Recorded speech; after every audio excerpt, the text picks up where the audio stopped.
Yes. Okay, we're good now. All right. So, quick intro in the first place, who I am. I'm Stefan. I'm a machine learning engineer, and I'm also on the side a YAML engineer, and I'll explain that a bit later.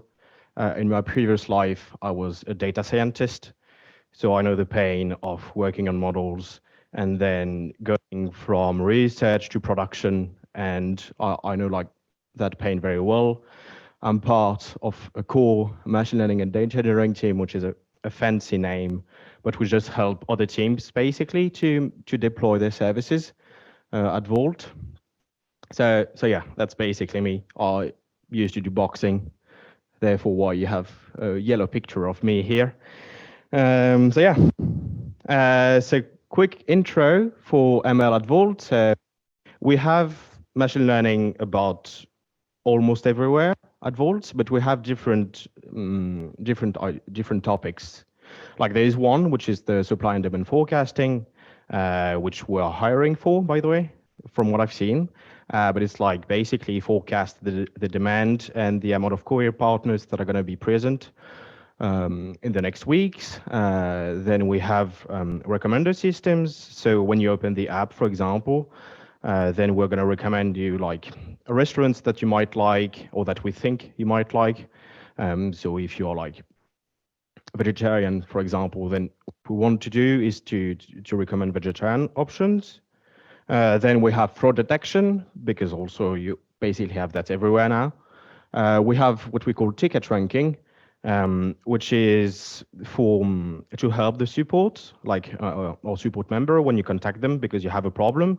Then basically we rank the tickets so that if you have a problem that needs to be resolved very quickly, then you would be on top. And then if you have another problem that can be solved maybe a bit later, then you would be on the bottom part. And then another one is delivery time estimation. That one is probably the one that is the most crucial one. It's the one that when you make an order, then we'll say, all right, it's going to take around 40 minutes for your order to be prepared and then delivered. And so that one, for example, is crucial because if we fail that one, then usually our users are very frustrated. Like, I don't know, you're like very hungry. You think it was going to take 20 minutes. Instead, it takes like an hour. Yeah, then you're like not very happy. And so that's basically that one that is also real time. And I'm going to focus on that one today. The whole thing is like we want to make Wolt what we call a machine learning powerhouse, where machine learning is a major differentiator. Because at the moment we have it everywhere, but we're also struggling to iterate very quickly. And so that's the goal for the next year, basically, is to iterate very quickly on all our different needs. And also because I think we have around 15 data scientists at the moment, and we are only 2 machine learning engineers, and we are hiring 13 more data scientists for 2022. And so we also want to basically make it easy for everyone to deploy without needing our help.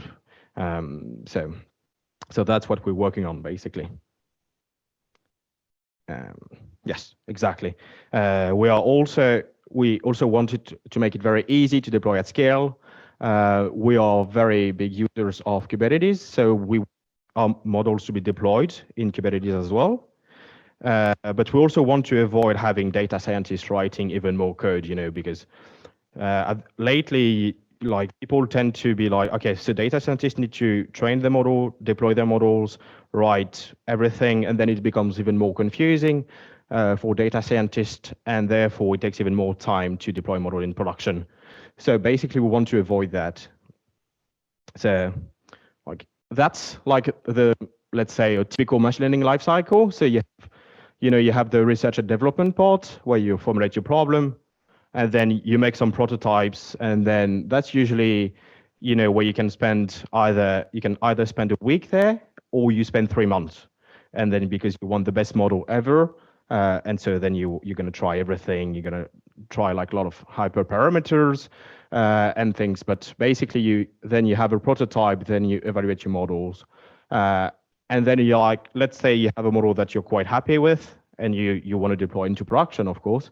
So then here we'll just focus on the production part, which is deploy the model, monitor the model, and then evaluate the model again that are running in production, so that we can iterate very, very easily, basically.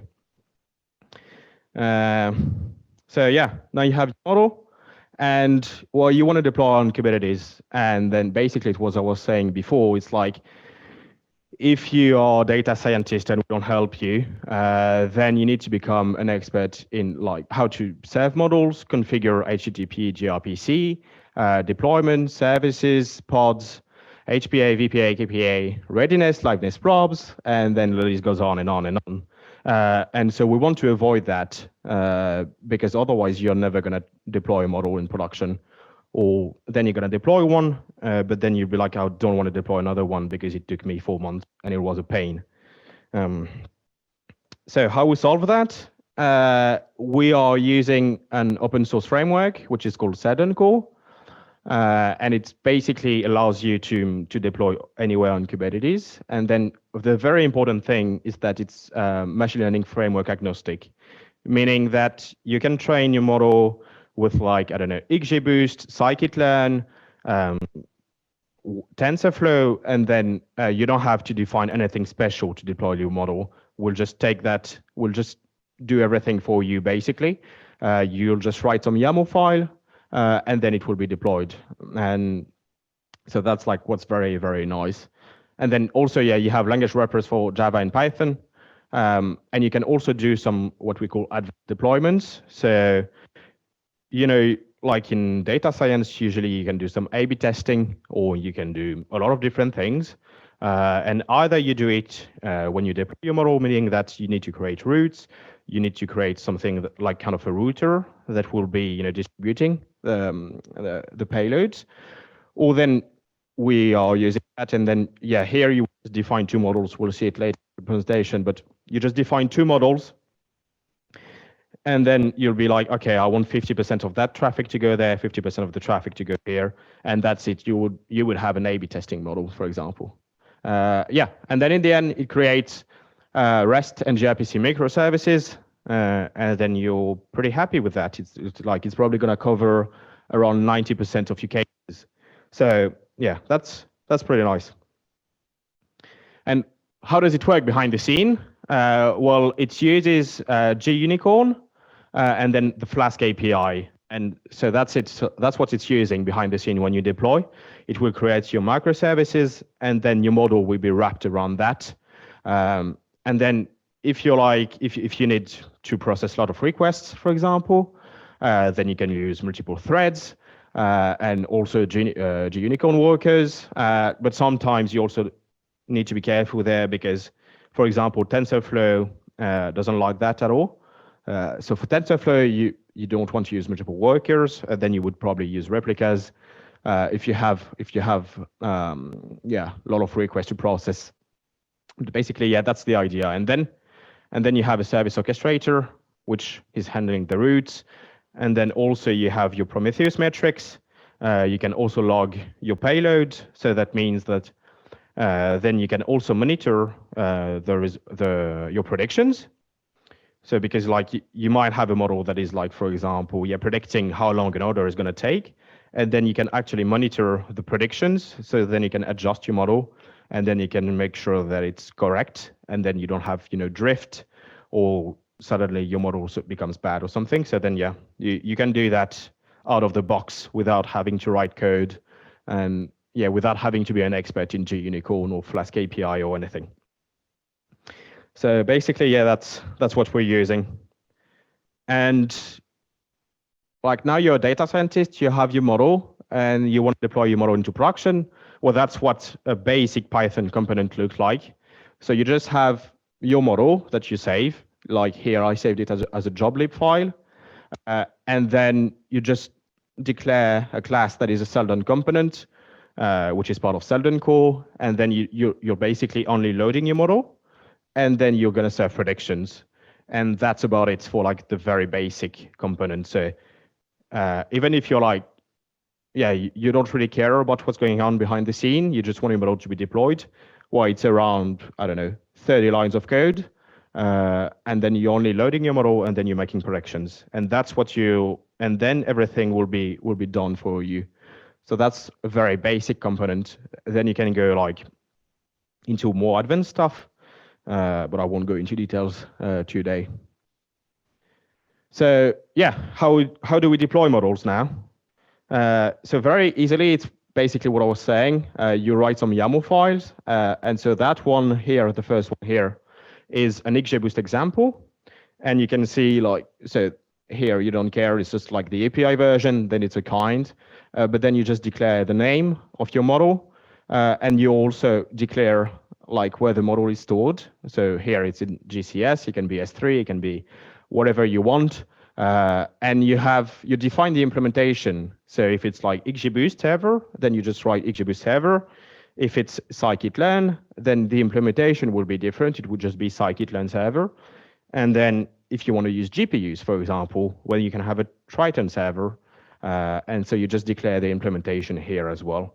So basically, all you have to do is like, you'll probably copy paste code from like someone else, and then you just change the implementation for the framework that you're using. And that's about it. Then you apply, and then Kubernetes will deploy it, and then you'll be very happy, or you should be happy. So yeah. And before I was saying, if you want to make an A/B test, for example, how do you do it? Well, you could do it the old way, which is a new app. You create 2 routes, and then you handle the traffic yourself. Or then if you go with Seldon, for example, you can just define the 2 models that you're going to use. So you can see like the first model here that is defined, that is model A, and that it will receive 50% of the traffic. And then model B, which will receive also 50% of the traffic. And so just by writing 24 lines of YAML, you now have an A/B test. And so you don't have to do anything there. The routing will be handled for you, so that you don't need to create anything special. And then if you want to become even fancier, you go to like the canary deployment route. Then you can also do that, which is basically the same as A/B testing. You just define like 75% of the traffic goes to A, 25% of the traffic goes to B, and then everything will be done for you as well. So the routing will be done. And so, yeah, you don't have to do anything special for that. And then you can go even further. You can have like multi-ARM bandits, or you can have very fancy deployments just by writing some YAML. So yeah, basically, yeah, what the data scientist sees is like 14 lines of YAML, a pointer to a model file, and what you get is it's like a live model with HTTP and gRPC endpoints. And then you can auto-scale, you have safe rollouts, you have tracing, you have metrics, you have all the fancy stuff without having to do it yourself. And also, it can scale to usually it scales very easily if you don't go for like more than, I don't know, thousands of requests per second. Usually it will be fairly easy. Then if you have more than that, then you need to work more on it. But for like 90% of the cases, it will work. So yeah. Then basically here is like a Seldon-core, so it's a Seldon deployment. And that's only if you're like using debug mode, then it's what you can see like the classical Flask API. I don't know, probably most of you have used Flask API in the past. And then, yeah, you can see like when you run in debug mode, then you'll see like, please don't use that as a production deployment. It's a deployment server. And so, yeah, that's it. You can see it. And then here you can already see that you have, you have your REST microservice, sorry. And then you have your gRPC running also. And all I did was really what I showed before was really those like 30 lines of code, loading the model and then running predictions. And that's about it. Then if I go into production mode, then suddenly you have gUnicorn running, and then you have a Flask API with only one worker. And then you're like, also again, you have REST, you have gRPC, but suddenly you have gUnicorn on top of it. And again, I didn't do anything special except removing the debug here, and that's it. I didn't have to rebuild my image. I didn't have to do anything like that. And then if you go fancy, here it's like JUnicorn with Flask API, but also with 4 workers. And again, I don't do anything special. I don't rebuild my image. I don't do that. I just define, hey, please use 4 workers. And then you can see like here, I'm loading the model, and you can see it's an XGBoost model. It's like very simple. I didn't change anything. And then, yeah, you can see like starting the REST microservice, gRPC microservice, and then you can also see all the workers that are running. And there you go. And then you have like JUnicorn with Flask API and 4 workers in about 30 lines of Python and 15 lines of YAML. And then yeah, then you're like pretty happy here. Also, yeah, if you don't take into account security, because security always adds up problems, but it's important. But yeah, if you're running it on your computer, then it's around 45 lines of code, and then you're pretty happy about that. And yeah, basically the last thing is monitoring. We usually tend, and I'm not saying that at Wolt, but overall in data science, we all usually tend to deploy the model and then, not really pay attention to monitoring, not really pay attention to the latency or anything. And what's nice is that here you have automatic monitoring, but for all the models that you're deploying. So you don't have to write anything. You don't have to push metrics somewhere. Thing will be pushed automatically for you. And I anonymized a bit the graph. But yeah, you can see like CPU usage, memory usage, and then all the requests that are coming. And you can see if you have a problem or not. That's again without writing any lines of code. And usually it scales to like hundreds of requests per second with writing like 40 lines of code in total.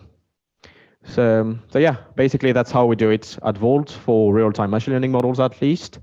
And then probably we'll have another talk for the rest of the infrastructure. But that's about it for my presentation. So I don't know if people have questions, I guess. But yeah, thank you.